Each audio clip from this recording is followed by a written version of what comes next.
Thank you for being here with us in the studio. Thank you. Mosab, your book is titled, as we said, Son of Hamas. Your father is Sheikh Hassan Yousef, a founder of Hamas.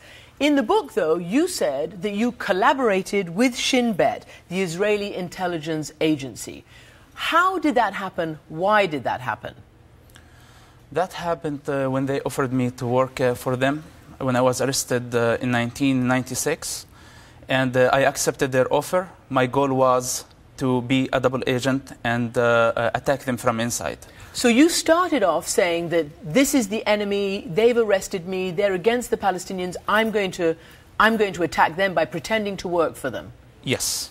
But then you turned and you did start to work for them. That's what you say? Yes. How? Why? After I was tortured by the Shin Bet themselves, who became my friends later on, I was transferred to prison, and Hamas leaders were torturing Hamas members.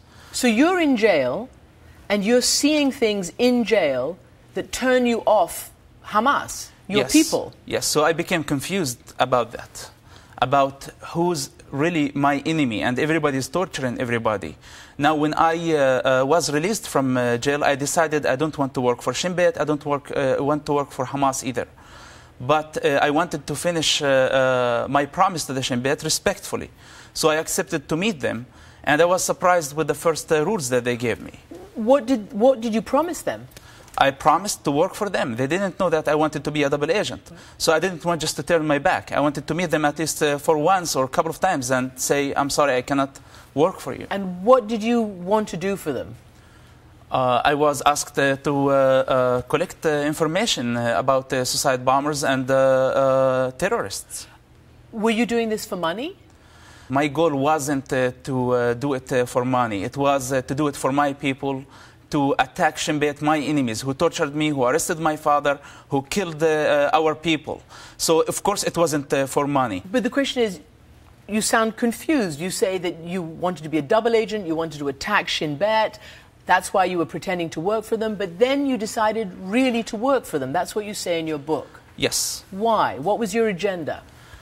Later on, I became a Christian during that time, the first few months, and I was convinced by the principle of loving your enemies. And I saw that my enemy, who I thought that they were my enemies, they had moralities, they had responsibilities more than my own people.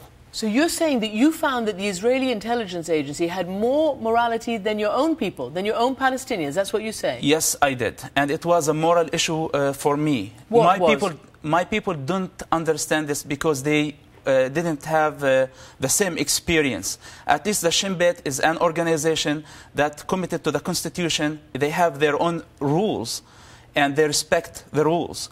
Yes, there are mistakes, and they are responsible for killing civilians.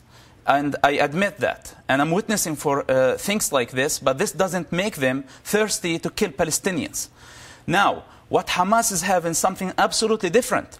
Hamas targets civilians. It's their goal to target civilians. And there is a difference if you're targeting a terrorist and there is civilian casualties. Let's talk a little bit about you when you were a child in the West Bank growing up.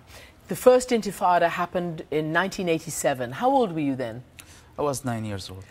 How did you take part in that? Were you one of the small children who threw rocks at Israeli soldiers? The model for every Palestinian child is a mujahid or a fida'i or a fighter.